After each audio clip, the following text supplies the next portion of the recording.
Hello बच्चों, कैसे हैं आप? उम्मीद करते हैं आप सब बहुत अच्छे होंगे। आप सभी का स्वागत करते हैं आपके अपने इस प्यारे से चैनल कॉन्सेप्ट ऑफ विद्या में। तो कॉपी और पेन लेके हो जाइए सभी एक्शंस में, क्योंकि मौजूद हैं आप साइंस की class chemical reaction and equations में। चैप्टर को शुरू करने से पहले हम चैप्टर के नाम को सबसे पहले समझ लेते हैं। इस चैप्टर का नाम है chemical reactions and equations. Chapter को शुरू करने से पहले हमें ये जानना बहुत जरूरी है कि केमिकल रिएक्शंस क्या होता है और इक्वेशंस क्या होता है, केमिकल इक्वेशंस। देखिए, इस टॉपिक में हम इस चैप्टर में हमको क्या क्या पढ़ना है। सबसे पहला topic chemical reactions. Chemical reaction क्या होता है सबसे पहले हम लोग वो पढ़ेंगे। उसके बाद पढ़ेंगे रिएक्टेंट्स क्या होते हैं, प्रोडक्ट्स क्या होते हैं। दूसरा हम लोग पढ़ेंगे केमिकल इक्वेशंस क्या होते हैं, टाइप्स ऑफ केमिकल रिएक्शन। उसके बाद थर्ड टॉपिक जो है टाइप्स ऑफ केमिकल रिएक्शंस के बारे में पढ़ेंगे। Oxidation and reduction fourth topic हम लोग पढ़ेंगे। फिफ्थ टॉपिक हम पढ़ेंगे effect of oxidation in real life. Real life में एक ऑक्सीडेशन का क्या इफेक्ट है, जिसमें हम लोग दो टॉपिक और ऐड करेंगे। सब टॉपिक कोरोजन एंड रेंसिडिटी। समझ में आया? तो शुरू करते हैं बिना किसी देरी के, वन बाय वन करके सारे टॉपिक को आसानी से, एकदम बिल्कुल आसानी से समझाएंगे। आप मेरे साथ ऐसे ही बने रहिए, आपको विश्वास ही नहीं होगा, आपको हंसते हंसते पूरा चैप्टर खत्म हो जाएगा। तो शुरुआत करते हैं अपने पहले टॉपिक से, जो कि है केमिकल रिएक्शंस। अब देखिए यहाँ पे केमिकल रिएक्शंस मतलब क्या होता है, जरा ध्यान समझिए। केमिकल रिएक्शंस यानी वो रिएक्शंस नहीं। अब समझ रहे हैं कौन रिएक्शन के बारे में सोच रहे हैं? तुझे देख के दिल मेरा जोरों से धड़कता है, किसी और की छत पे क्यों मेरा चांद चमकता है। तो वो जो दिल धड़क रहा है ना, वो रिवर्सिबल है। वो बाद में बंद भी हो सकता है। जब चांदनी जी चले जाएंगे तो वो बंद हो सकता है। लेकिन बात ये है कि केमिकल रिएक्शंस इरिवर्सिबल है। केमिकल रिएक्शन जो है वो इरिवर्सिबल है, वो दोबारा रिवर्स गियर में नहीं आ सकता है। मुन्ना, समझ रहे हो हम जो बोल रहे हैं? समझना पड़ेगा, नहीं समझोगे तो कैसे होगा। तुम ऐसे ही इत्मीनान से मेरे साथ बने रहो ना, तुमको दिल में ये चैप्टर हम बसा देंगे।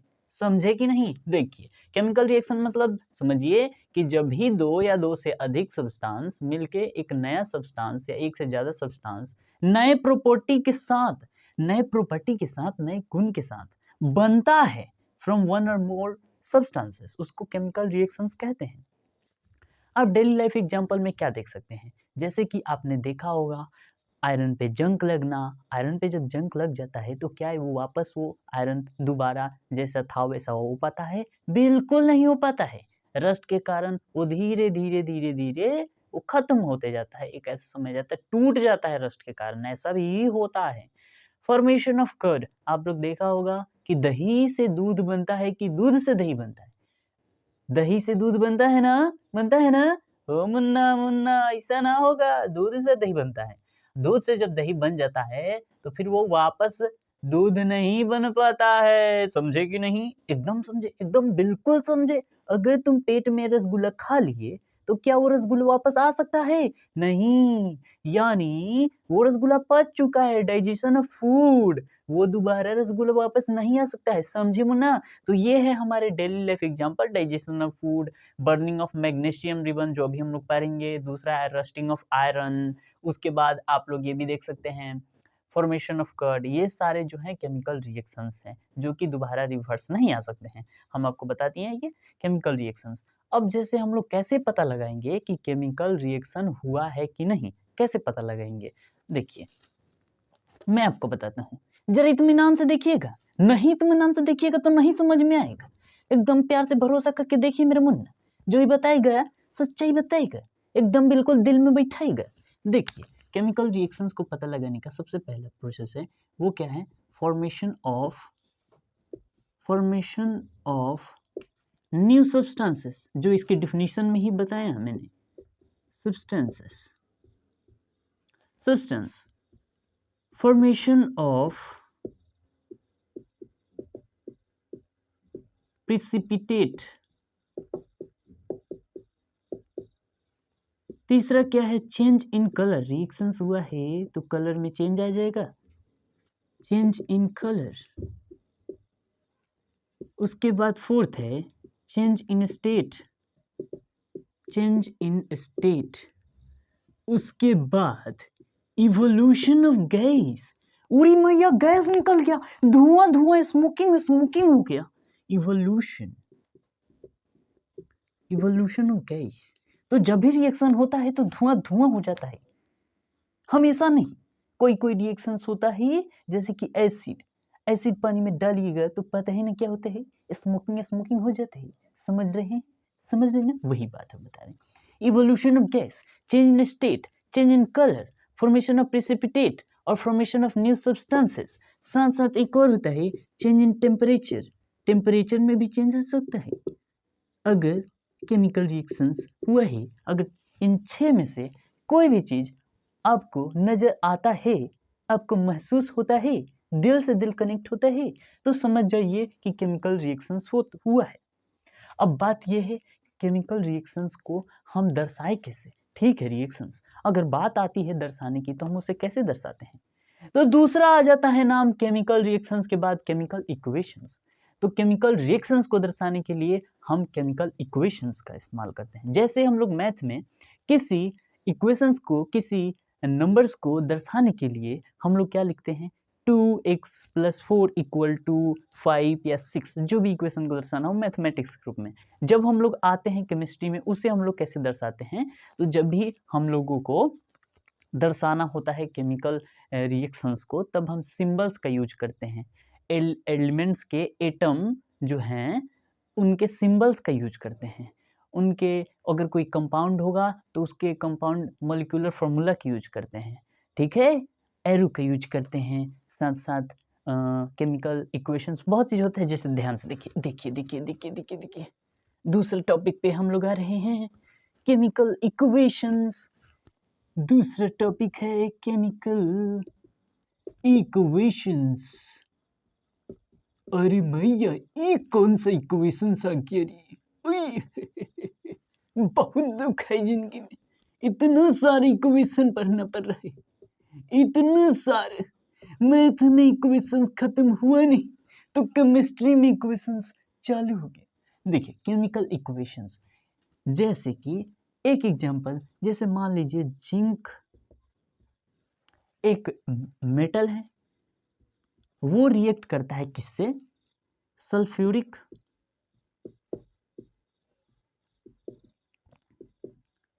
एसिड से, तो वो बनाता है zinc sulphate plus hydrogen gas. ये शरीर का गैस नहीं है, ये हाइड्रोजन गैस है मुन्ना, जरा ध्यान से समझिए। देखिए जिंक जब सल्फ्यूरिक एसिड से रिएक्ट करता है तो zinc sulphate plus hydrogen gas बनाता है। देखिए केमिकल रिएक्शंस में मैंने 2 बात बताई थी, रिएक्टेंट्स एंड प्रोडक्ट। इसमें पहले रिएक्टेंट्स एंड प्रोडक्ट समझते हैं, फिर उसके बाद केमिकल इक्वेशंस को और डिटेल में समझते हैं। लेफ्ट हैंड साइड का जो भी एलिमेंट या जो भी कंपाउंड यूज हुआ है उसको हम लोग बोलते हैं रिएक्टेंट्स। तो यहाँ पे रिएक्टेंट्स जो है ये लेफ्ट वाले साइड है। कौन से वाले, ये लेफ्ट वाला साइड जो है ये रिएक्टेंट्स है। क्या है, रिएक्टेंट्स इधर है, और इधर जो हैं यानी लेफ्ट हैंड साइड वाले ये रिएक्टेंट्स हुए, और इधर वाले जो हैं ये है प्रोडक्ट। रिएक्टेंट्स क्या होते हैं, जो रिएक्शंस में पार्टिसिपेट करते हैं। झगड़ा किसने किसने किया है, सल्फ्यूरिक एसिड और जिंक, इसने ये रिएक्शंस में पार्टिसिपेट किया है। The substance which take part in reactions are called reactants, and the substance which formed after the reactants with the combination of one or more reactants, then the product formed is called this। समझ में आया, जरा ध्यान से देखिए, आगे देखिए। Zinc को हम लोग Zn से डिनोट करते हैं, प्लस सल्फ्यूरिक एसिड को हम लोग H2SO4 से डिनोट करते हैं।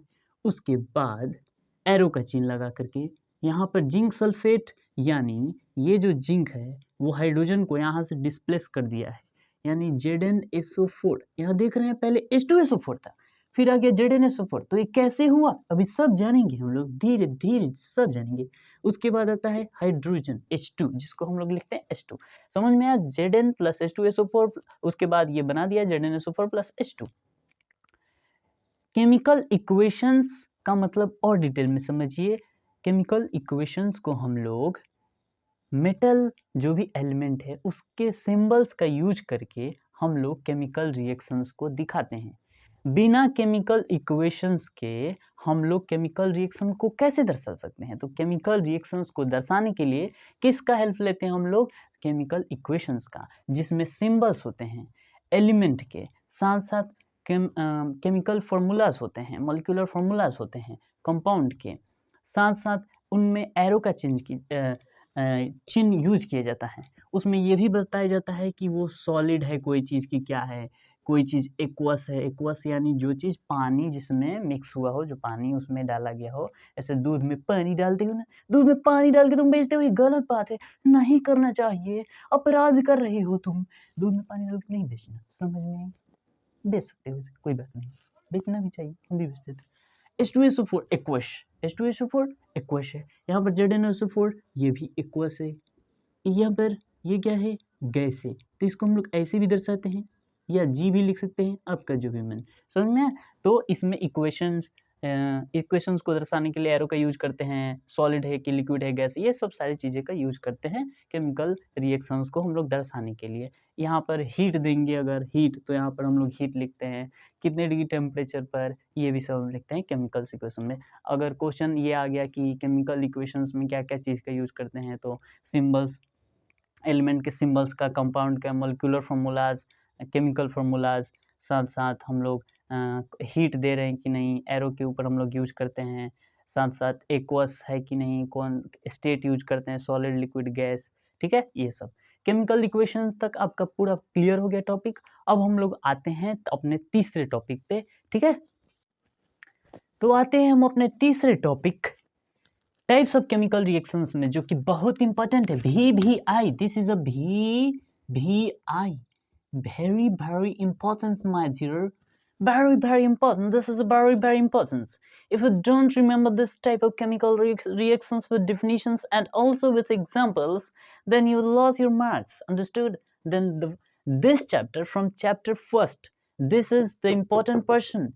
You have to know this and you have to practice this, writing examples of all chemical reactions. अरे बाप रे बाप, ये कैसे बोल दिया रे मैंने। देखिए भैया, तो ये माफ कीजिएगा, मैं इंग्लिश में बोल दिया, मैं भूल गया था जरा, ठीक है।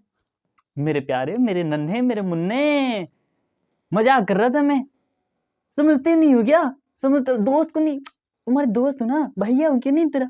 देखो, टाइप्स ऑफ केमिकल रिएक्शंस, ये बहुत इंपॉर्टेंट है, इसको इस पे ज़्यादा फोकस करना है। चैप्टर फर्स्ट में ये सबसे ज़्यादा इंपॉर्टेंट है। दूसरी बात देखिए कि सबसे पहला जो रिएक्शंस आता है केमिकल रिएक्शंस में, केमिकल रिएक्शंस 4 टाइप के होते हैं, कंपोजिशन रिएक्शन, डीकंपोजिशन रिएक्शन, तीसरा क्या होता है, डिस्प्लेसमेंट रिएक्शन या सिंगल डिस्प्लेसमेंट रिएक्शन भी बोलते हैं, और चौथा डबल डिस्प्लेसमेंट रिएक्शन।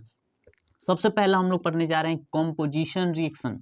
कंपोजिशन का मतलब भी समझ में आ रहा है कि कंपोज कर जाना, मिल जाना। देखिए इसमें क्या होता है, दो सब्सटेंस जो हैं, या दो से अधिक सब्सटेंस भी हो सकते हैं, दो सब्सटेंस जो हैं वो मिल करके एक सब्सटेंस बनाते हैं, दो जने मिल के एक हो जाते हैं, समझ रहे हैं ना। बर्निंग ऑफ कोल, कोल जब जलता है तो एक रिएक्शंस होता है, वहां पर देखिए कार्बन जो है ऑक्सीजन की उपस्थिति में जलाया जाता है। उस समय कार्बन जब जलता है तो ऑक्सीजन से रिएक्ट करके CO2 गैस बना लेता है, यानी कार्बन डाइऑक्साइड, यहाँ पर 2 है यानी कार्बन डाइऑक्साइड गैस बना लेता है। दूसरा एग्जांपल है फॉर्मेशन ऑफ वाटर। हमारा जो H2O होता है वाटर, वो कैसे फॉर्म होता है, H2 जब गैस और O2 जब गैस, जब दोनों मिलते हैं तब H2O बना लेता है लिक्विड, ठीक है। ये बहुत आसान है। CaO प्लस H2O लिक्विड के फॉर्म में है, ये सॉलिड के फॉर्म में, ये दोनों जब मिलते हैं तो CaOH का होल टॉय, इसको बोलते हैं हम लोग क्विक लाइम। बोले तो केमिकल फार्मूला के भाषा में, जैसे केमिकल नेम इसका क्या होगा, तो कैल्शियम ऑक्साइड, कैल्शियम ऑक्साइड, इसको हम लोग क्विक लाइम से भी बुलाते हैं। जब ये H2O के सूखा चूना भी के नाम से जानते हैं, जब ये H2O के साथ मिल जाता है तब क्या बना लेता है, calcium hydrogen oxide, calcium hydroxide या हाइड्रोजन ऑक्साइड, दोनों सही है, कैल्शियम हाइड्रोक्साइड, ठीक है। इसको स्लेग लाइम के भी नाम से बुलाते हैं, ठीक है। और ये एक्वस के रूप में बनता है। ये वाला जो है इम्पोर्टेंट है, इसको आप याद कर लेना है, या तो सब करना है, इस पे ज़्यादा ध्यान दीजिएगा। उसके बाद आते हैं कंपोजिशन रिएक्शन में ही एक चीज़ आपको पढ़ना है, एक्सोथर्मिक रिएक्शन। एक्सोथर्मिक रिएक्शन क्या होता है? एक्सोथर्मिक रिएक्शंस का मतलब होता है कि जब भी दो या दो से अधिक सब्सटेंस ये दोनों जब आपस में मिलते हैं तब हीट रिलीज होता है। क्या रिलीज होता है? हीट रिलीज होता है। यहाँ देखिए, जैसे एक्सोथर्मिक रिएक्शंस याद रखना, एक्सो निकालना, ठीक है, एक्सो हीट रिलीज्ड, जब भी हीट निकले तो समझ जाइएगा यहाँ पर एक्सोथर्मिक रिएक्शंस का ये एग्जांपल है। जैसे कि ये समझ लीजिए, समझ में आया। जैसे एक और example, burning of natural gas. Natural gas जो CH4 मीथेन जो होता है, इसको हम लोग मीथेन बोलते हैं।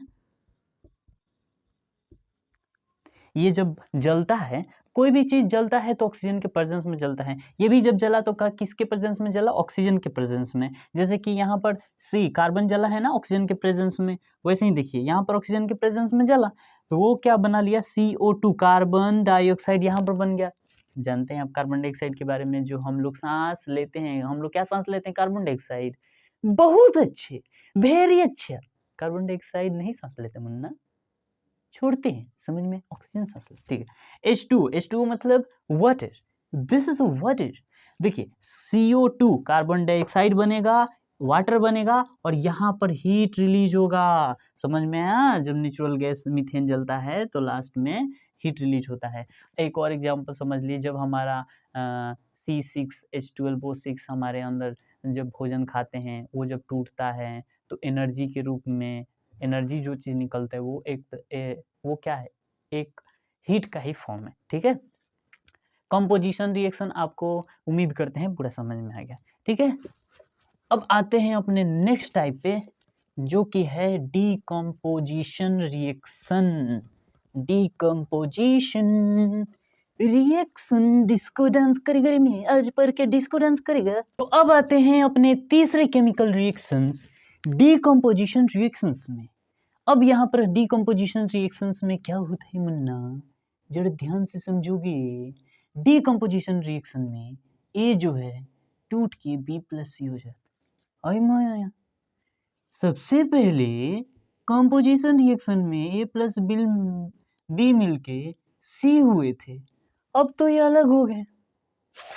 बहुत दुख हुआ, बेचारे एक हुए थे अलग हो गए, बहुत दुख। देखिए, तो पहले कंपोजिशन रिएक्शंस में A और B मिलके C हुए थे। इसमें क्या होता है, जो एक सब्सटेंस है सर, जो एक सब्सटेंस वो टूट करके क्या हो जाता है? बिखर जाता है, B+C। C से का था दिल मेरा, समझ रहे हो ना, टूट के बिखर गया। A और टूट के क्या हो गया? B+C बन गया। जैसे कि देखिए दो टाइप के बताए गए हैं।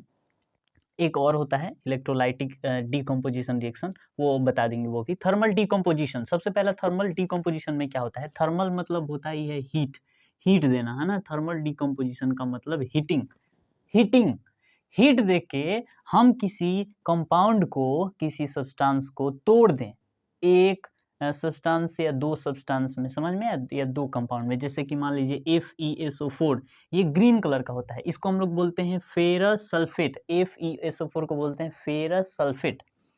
इसको जब ये सॉलिड में होता है, इसको जब हम हीट देते हैं हम लोग खुद, तो ये Fe2O3 ferrous oxide, ferrous trioxide में एक चेंज होता है। ये किस कलर का होता है? रेड ब्राउन कलर का होता है। यहाँ पर देखिए फिर क्या आता है? SO2, इसमें से टूटने के बाद SO2 बनता है, सल्फर डाइऑक्साइड। और यहाँ पर फिर बनता है SO3, सल्फर ट्राइऑक्साइड, जो कि गैस होता है।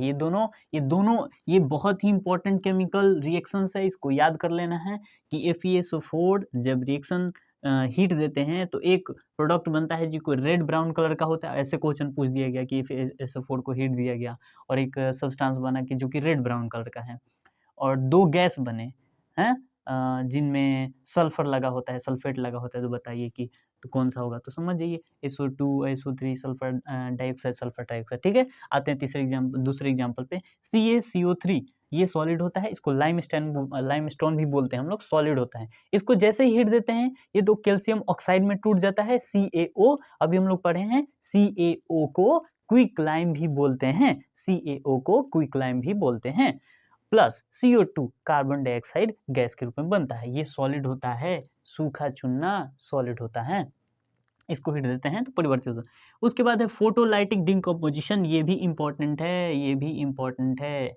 फोटोलाइटिक डिकम्पोजिशन में क्या होता है, AgCl एक सब्सटेंस हुआ जो कि सॉलिड होता है, 2AgCl। मैं आपको बैलेंसिंग करने का इसके जस्ट बाद एक दूसरा वीडियो आएगा जिसमें एकदम मस्त तरीके आपको बैलेंस करने का सिखा दिया जाएगा। उस वीडियो को आप लोग जोड़ देखिएगा, मैं जल्दी ही अपलोड करूंगा इस वीडियो के बाद। ठीक है, देखो AgCl को हम क्या करते हैं, सनलाइट जैसे इसको मिलता है तब ये Ag और Cl में टूट जाता है। सिल्वर क्लोराइड जब सनलाइट प्राप्त करता है तो सिल्वर सॉलिड और क्लोरीन गैस में टूट जाता है। AgBr सिल्वर ब्रोमाइड को जब सनलाइट मिलता है तो Ag सिल्वर और Br2 में टूट जाता है, ब्रोमाइड में टूट जाता है। ठीक है, उसके बाद ये जो इक्वेशंस है, ये दोनों इक्वेशंस हैं, ये ब्लैक और वाइट फोटोग्राफी के लिए यूज किया जाता है। ब्लैक और वाइट फोटोग्राफी में जो ये केमिकल्स यूज किए जाते हैं इक्वेशंस, वो ये दोनों हैं, ये इसीलिए ये दोनों इंपॉर्टेंट हो जाते हैं। पूछ देगा कि ब्लैक एंड वाइट फोटोग्राफी में जो रिएक्शंस यूज होते हैं वो लिख के दिखाइए विथ बैलेंस्ड इक्वेशन, तो ये ऐसे आपको लिखना है। ठीक है, उसके बाद एक और इसमें दिया हुआ है इंडोथर्मिक रिएक्शन। इसके पहले हम लोग एक्सोथर्मिक पढ़े हैं। इंडोथर्मिक रिएक्शन, एक्सोथर्मिक में क्या करते थे, एक्सोथर्मिक में हीट जो होता था, जब दो सब्सटेंस आपस में मिलते थे और एक सब्सटेंस बनते थे तो हीट बहुत सारा रिलीज होता था। ठीक है, लेकिन उसके जस्ट अपोजिट इंडोथर्मिक रिएक्शन में क्या होगा, हीट उसमें रिलीज हो रहा था, इसमें हम लोग हीट देंगे, इंडो देंगे, अंदर देगा, मैं अंदर देगा रे मुन्ना, अंदर देगा तभी ना हीट निकलेगा, समझिए। उसके बाद इसको रिक्वायर एनर्जी, किस तरह की एनर्जी इसको रिक्वायर होता है, in the form of heat, light, और तीसरा है इलेक्ट्रिसिटी। या आप इसको हीट दीजिए सनलाइट के फॉर्म में ये हीट दीजिए, लाइट दीजिए सनलाइट के फॉर्म में दीजिए, जैसे सनलाइट के फॉर्म में अगर हीट मिलता है जैसे यहाँ पर मिला हीट, जैसे यहाँ पर हम लोग दिए हैं इलेक्ट्रिसिटी, जैसे कि अब तीसरा ये हम लोग दो देखे, फोटोलाइटिक डिकम्पोजिशन और थर्मल तीसरा होता है इलेक्ट्रोलाइटिक डिकम्पोजिशन। उसका एग्जाम्पल जैसे देख लीजिए C नंबर में,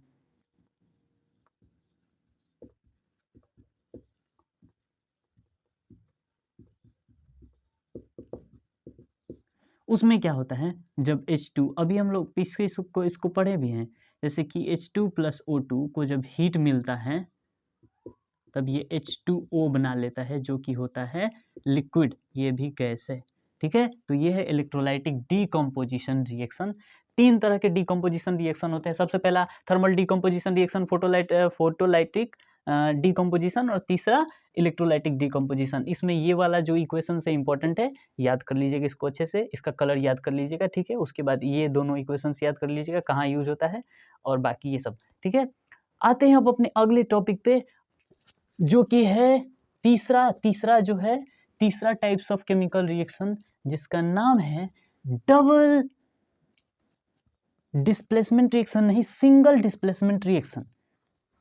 तीसरा जो है हमारा केमिकल रिएक्शन वो कौन सा है, सिंगल डिस्प्लेसमेंट रिएक्शन, जिसको सिंपली भाषा में हम लोग डिस्प्लेसमेंट रिएक्शन के नाम से भी जानते हैं। ठीक है, तो आते हैं अपने तीसरे टाइप के केमिकल रिएक्शन में, जो कि है डिस्प्लेसमेंट रिएक्शन। डिस्प्लेसमेंट रिएक्शन में होता क्या है, जरा मुन्ना बोर नहीं ना हो रही हो, देखो बोर हो जाओगे तो कैसे मार्क आएगा बोर्ड में तुमको 90% लाया है कि नहीं, तो मेरा वीडियो देखो कि नहीं, जाके नहीं देखे हो तो देखना। ठीक है, मैं इस लिंक में डाल दूंगा। ठीक है, देखो जरा ध्यान से देखो मेरे प्यारे, मेरे नन्हे, मेरे मुन्ने बच्चों, जरा ध्यान से देखो। डिस्प्लेसमेंट रिएक्शन में क्या होता है, more reactive metal displace less reactive metal. Reactivity series में जो सबसे ऊपर एलिमेंट होते हैं वो नीचे वाले एलिमेंट को डिस्प्लेस कर देते हैं। रिएक्टिविटी सीरीज का मतलब एक सीरीज बनाया गया है कि कुछ एलिमेंट ऊपर हैं और कुछ एलिमेंट नीचे हैं। अगर मान लीजिए यहाँ पर कोई मेटल है, कोई एलिमेंट है, और यहाँ पर, तो जब भी रिएक्शन होगा, अगर इसके साथ कोई कंपाउंड बनाया होगा तो ये जब दोनों रिएक्शन करेगा तो ये इसको हटा करके खुद लग जाएगा। ये A है, मान लीजिए ये B है, तो ए जो है बी को हटा के खुद AO बन जाएगा, समझ में आया? इस टाइप का समझिए, डिस्प्लेस कर देते हैं। Assume like that when Gabbar is back, जब गबर आएगा तो सारे छोटे छोटे रन अपने बिलों में घुस जाएंगे, समझ में आया? तो समझ लीजिए मोर रिएक्टिव मेटल क्या है, गबर, और ये जो लेस रिएक्टिव मेटल है ये जो है छोटे छोटे डॉन, छोटे छोटे नन्हे मुन्ने से डॉन जो अपने आप को स्टार समझ रहे हैं। When Gabbar is back this all don will go in a hall, समझे? देखिए आगे समझ गए ना? देखो डिस्प्लेसमेंट रिएक्शन में जो ज्यादा रिएक्टिव मेटल होते हैं वो लेस रिएक्टिव मेटल को हटा देते हैं, यानी जो ज्यादा पावरफुल होंगे वो लेस रिएक्टिव मेटल को हटा देंगे। जैसे एग्जांपल में देखो FeCuSO4, ये आयरन है, Fe आयरन को Fe से दर्शाया जाता है, CuSO4 कॉपर सल्फेट जो कि ब्लू कलर का होता है, एकदम नीली नीली सी आंखें, कॉपर सल्फेट जैसी तेरी नीली आंखें। देखो FeSO4 ग्रीन कलर का होता है, Cu सॉलिड होता है। Fe जो है CuSO4 से जब रिएक्शन करता है एक्वस में, क्या होता है कि यहाँ से ये कॉपर को डिस्प्लेस कर देता है, हटा देता है, समझ में है? और खुद बन जाता है FeSO4, उसको हटा करके SO4 के साथ जुड़ जाता है, समझ में आया? FeSO4 बना लेता है जो कि ग्रीन कलर का होता है और Cu को बाहर भेज देता है। ये रिएक्शन कहाँ को, जब आप देखेंगे एक समझिए एक आयरन नेल है, उसमें आपने एक क्या डाला है, एक आयरन नेल डाला है, इसमें लिक्विड भरा हुआ है, ये कॉपर सल्फेट का सॉल्यूशन है, CuSO4 का सॉल्यूशन है। जैसे ही आयरन नेल ये Fe है, ये जैसे ही आया इसको ये जो है Fe जो है इस वाले को डिस्प्लेस कर देगा, खुद आके लग जाएगा तो बन जाएगा FeSO4, और इसी के कारण ये जो सॉल्यूशन है अब कैसा टर्न हो जाएगा, ग्रीन कलर का, और Cu बाहर आ जाएगा, और ये धीरे धीरे ब्राउनिश कलर का आयरन जो है धीरे धीरे ब्राउनिश कलर का होना शुरू हो जाएगा, समझ में आया? ठीक है, आगे आते हैं। दूसरा एग्जांपल है ZnCuSO4, ये एग्जांपल इंपॉर्टेंट है, उसका ZnCuSO4 ZnSO4, ZnCuSO4 जब रिएक्शन करता है तो ZnSO4 बनाता है, और Cu, ये Zn जो है Cu से ज़्यादा रिएक्टिव होता है, इसीलिए उसने रिएक्शन में जाते ही Cu को साइड कर दिया, समझ में आया? उसके बाद ZnSO4 और Cu। डबल डिस्प्लेसमेंट रिएक्शन, ये सिंगल डिस्प्लेसमेंट रिएक्शन था, यानी इसमें एक ही आदमी हट रहा था, यहाँ पर म्यूचुअल अंडरस्टैंडिंग है, एक दूसरे को समझ रहे हैं लोग। यहाँ पर डबल डिस्प्लेसमेंट रिएक्शन में क्या हो, mutual exchange of ions between two compound. यहाँ पर हुआ ये है, एक हाथ से लो और एक हाथ से दो, एक हाथ से लो और एक हाथ से दो। यहाँ पर देखिए जैसे Na2SO4, यहाँ पर BaCl2, यहाँ पर ये क्या हुआ है, यहाँ पर BaCl2 में से Na2 जो है ये यहाँ जाके लग गया है, NaCl बन गया है, साथ साथ ये जो Ba है, ये जो Ba है ये आके कहाँ लग जाता है, यहाँ लग जाता है, यानी ये BaSO4 जो कि वाइट कलर का प्रेसिपिटेट बना लेता है, साथ साथ उसके बाद बना लेता है NaCl जो कि एक सॉल्ट है। BaSO4 कैसा कलर का होता है, वाइट कलर का, इसको याद रखना है, ये एक इम्पॉर्टेंट है, ठीक है? इतना सब हो गया। अब आते हैं अपने नेक्स्ट टॉपिक पे जो कि है फोर्थ टॉपिक हमारा, ऑक्सीडेशन एंड रिएक्शन। ठीक है मुन्ना, इतना तक तुमको समझ में आया कि नहीं, तुमको मजा आ रहा है कि नहीं, बताओ जल्दी से, नहीं बताओगे तो कैसे हम पढ़ेंगे रे, तुम सुन रहे हैं कि नहीं मेरे दोस्त, मेरे यार, मेरे प्यार, ध्यान से पढ़ो क्योंकि तुम्हारा बोर्ड एग्जाम नजदीक आ रहा है। तो आते हैं हम अपने फोर्थ टॉपिक पे जो कि है ऑक्सीडेशन एंड रिएक्शन।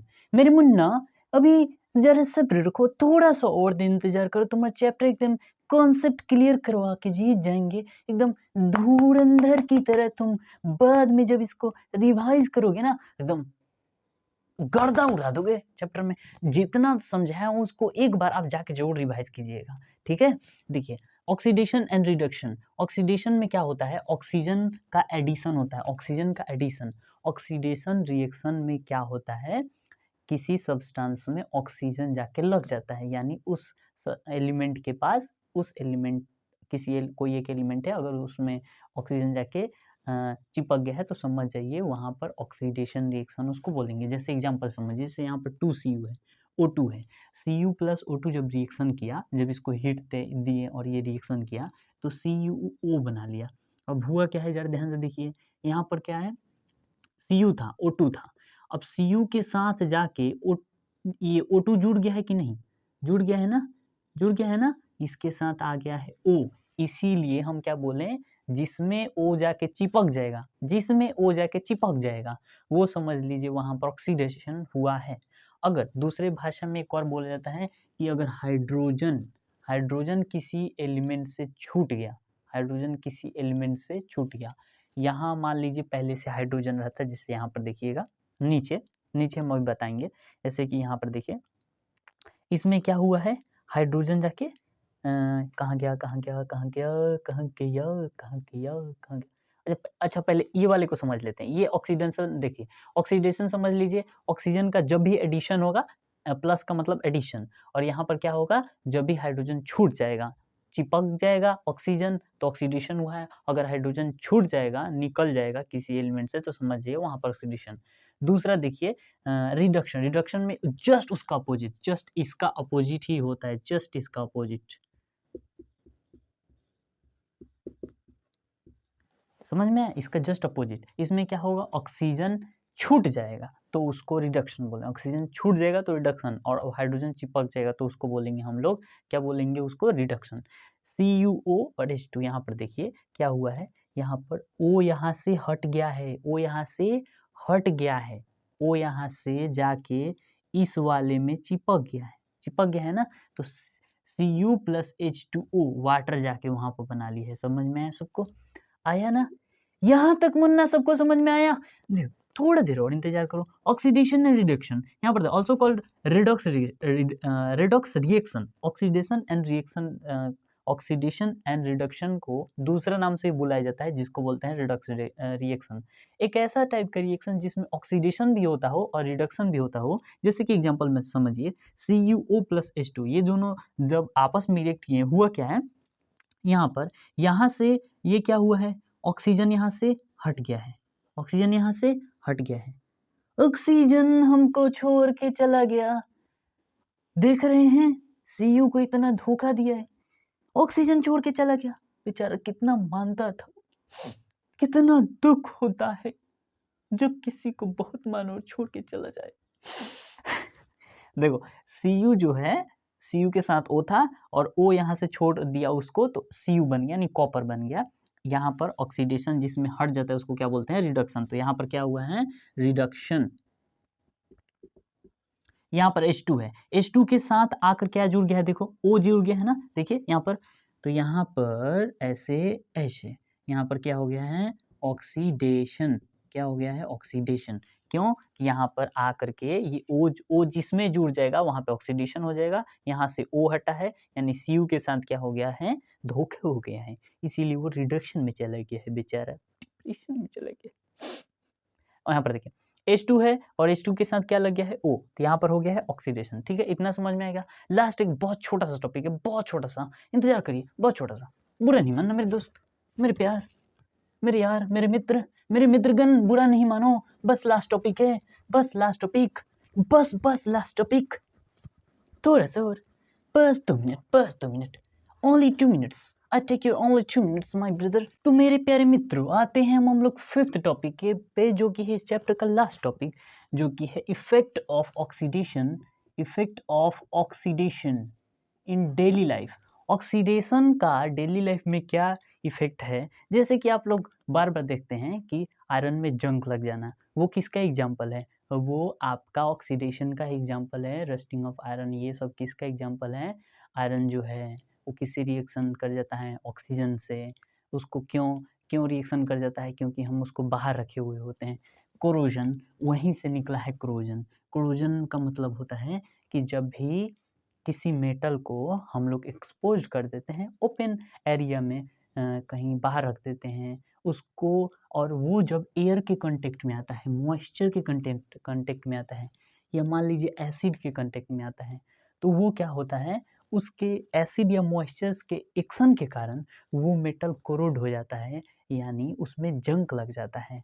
ठीक है, उसमें जंग लग जाता है। जैसे कि रस्टिंग ऑफ आयरन, जैसे कि मैंने बताया आयरन जो रस्टिंग पूछे जाएगा कि रस्टिंग ऑफ आयरन किस चीज़ का एग्जांपल है, तो क्रोजन का एग्जांपल है। लिखिएगा क्रोजन, ये क्रोजन का एग्जांपल में तो rusting of iron, black coating on silver, silver पे ब्लैक कोटिंग हो जाना। अब यहाँ पर ग्रीन कोटिंग ऑन Cu, जैसे कि वो हम लोग ने अभी पढ़ा कि Fe प्लस CuSO4 जब रिएक्शन करता था आयरन नेल को, जब हम लोग आयरन नेल को ये डिप किए हुए थे ना ऐसे करके, ये कॉपर सल्फेट सोल्यूशन था, फिर आयरन जैसे इसमें आया है तो ये कॉपर को डिस्प्लेस कर दिया उसमें से, तो क्या बना लिया है, फेरस सल्फेट बना लिया है। समझ रहे हैं? ठीक है, अब देखो ग्रीन कोटिंग ऑन Cu, ठीक है। उसके बाद देखो इसको अगर बचाना है, ठीक है, रस तो लग जाता है, अगर उसको बचाना है तो हम क्या करते हैं, हम लोग घरों में क्या करते हैं, आयरन का कोई भी चीज़ लगाते हैं तो क्या करते हैं, या तो जिंक का पेंट लाकर हम लोग जिंक का पेंट करते हैं, पेंटिंग करते हैं। ये तो आप जानते होंगे पेंटिंग करते हैं, किसी चीज़ को बचाना हो तो हम उसको पेंटिंग करते हैं, ठीक है। अब गैल्वेनाइजेशन, जिंक से प्लेटिंग करना गैल्वेनाइजेशन बोलते हैं। इलेक्ट्रोप्लेटिंग, इसको बचाने के लिए, क्रोजन को बचाने के लिए पूछा जाएगा एग्जाम में कौन कौन सा, तो गैल्वेनाइजेशन, इलेक्ट्रोप्लेटिंग और पेंटिंग, ये 3 प्रोसेस होते हैं, ठीक है। इसको भी याद कर लेना है।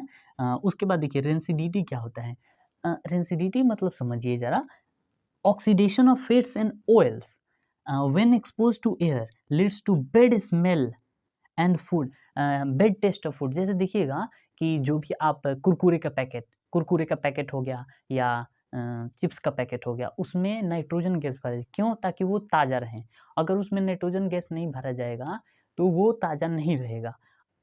ऑयल, जिसमें ऑयल कंटेन या फैट कंटेन जो भी ये जो बाहरी फूड होते हैं, बाहरी ये मिक्सचर हो गया, चिप्स हो गया, ये अगर एक ढेर लगा के फेंक दीजिए, ये जब ऑक्सीडेशन करते हैं, ऑक्सीजन के कांटेक्ट में आते, रिएक्शन करते हैं, तो ये धीरे-धीरे बहुत ही एक बहुत ही बैड स्मेल देने लगते हैं, बहुत गजब का स्मेल देने लगता है। ऐसा लगता है खाने के बाद ऐसा लगेगा कि आप स्वर्ग में चले जाएँगे, सीधा स्वर्ग में, समझ रहे हैं ना? जाएँगे नहीं, मज़ाक कर रहे हैं। समझ में? बहुत ही ज़्यादा बैड स्मेल करता है। जैसे कि भोजन को आप देखिएगा कि कहीं पार्टी-वार्टी होता होगा तो उधर फेंक दिया जाता है जब भोजन, तो देखिएगा एकदम पूरा उधर से जब गुज़रे एकदम गज़ब का स्मेल आता है। तो रेंसिडिटी मतलब ये जो फैट और सड़ा हुआ फूड, एक तरह समझ लीजिए सड़ा हुआ खाना, ठीक है? Oily food. Oxidation of fats and oils when exposed to air, जब हवा के कंटेक्ट में उसको फेंक दिया जाता है, छोड़ दिया जाता है, तो बहुत ही बैड स्मेल और उसका फूड का टेस्ट जो होता है बहुत बैड आता है। अब उसको बचाने का तरीका क्या हो सकता है? पहला हो सकता है कि एंटीऑक्सीडेंट का हम लोग यूज़ करें। उसको एंटीऑक्सीडेंट का यूज़ करें, यानी जैसे कि नाइट्रोजन देख लीजिए। यहाँ पर हम लोग जानते हैं चिप्स, कुरकुरे में क्या चीज़ का यूज़ करते हैं, कोई मिक्सचर पैकेट में नाइट्रोजन का, ताकि वो ताज़ा रहे, एंटीऑक्सीडेंट के। Keep food in air tight container, और ऐसे फूड को हम खराब होने से बचाने के लिए ऐसे कंटेनर में रखें ताकि वो एयर के कांटेक्ट में आए ही ना। जब एयर के कांटेक्ट में नहीं आएगा तो वो उसमें ये रिएक्शन नहीं करेगा तो वो आपका क्या बोलते हैं, उसका ये खराब नहीं होगा तो हम लोग उसको खरीदेंगे तो फिर खाएंगे, समझ में। उसके बाद देखिए replacing air by nitrogen, air को हम लोग किससे रिप्लेस कर देंगे, नाइट्रोजन से रिप्लेस कर देंगे। उसके बाद लास्ट में है रेफ्रिजरेटर सबको ये पता है कि कोई भी चीज़ बचाने के लिए हम लोग, आप भी बचाते हैं, आप बचाने के लिए अपने फ्रिज में रखते हैं स्पॉन्ज का रसगुल्ला, तो आपने सब ने खाया हुआ, स्पॉन्ज का रसगुल्ला खाते हैं, बाजार से लाते हैं तो डायरेक्ट क्या रखते हैं, एकदम चोरी चुपके से रख देते, समझ में। तो ये 4 मेथड है, बाय एडिंग एक antioxidant, keeping food in air tight container, replacing air by nitrogen और रेफ्रिजरेटर। देखिए मैंने पूरा चैप्टर को एक शॉर्ट वन शॉर्ट वीडियो में समझाने की कोशिश की। अगर इसके बावजूद आपका कोई भी डाउट रह जाता है तो कमेंट में ज़रूर पूछिएगा, मैं आपके कमेंट का इंतज़ार करता रहूँगा। मैं कोशिश करूँगा हर बच्चे को कमेंट में उनका जवाब दे पाऊँ क्वेश्चंस का, जितना हो सके उतने अपने दोस्तों को बताइए। मैं कोशिश करूँगा बेहतर से बेहतर कंटेंट लाऊँ, अच्छे तरीके से हँसा के आपके पढ़ाऊँ, ताकि आपका पूरा कंसेप्ट भी क्लियर हो जाए, इंपॉर्टेंट क्वेश्चन भी पता हो जाए। मैंने इंपॉर्टेंट क्वेश्चन भी बताए हैं। आज के लिए इतना ही, तब तक के लिए खुश रहिए, मस्त रहिए। जय श्री राम। एक चीज़ मैं बताना भूल गया कि इस वाले चैप्टर में मैंने बैलेंस करने को नहीं सिखाया है। मैंने ऐसा नहीं सोचिएगा कि मैंने बैलेंस करना को छोड़ दिया है, मैं उसको नहीं पढ़ाऊँगा। इसके जस्ट बाद एक वीडियो आएगा, बहुत ही बेहतरीन, बहुत प्यारा सा लेक्चर आएगा बस आपके लिए। आप थोड़ा इंतज़ार कीजिए, तुरंत ही आएगा और बहुत ही आसानी से आपको भारी से भारी इक्वेशंस को बैलेंस करने के लिए, हार्ड से हार्ड इक्वेशंस को कैसे बैलेंस करते हैं, एकदम ईज़ी वे में आपको समझाने के बहुत प्रयास करूँगा, ठीक है? बाय।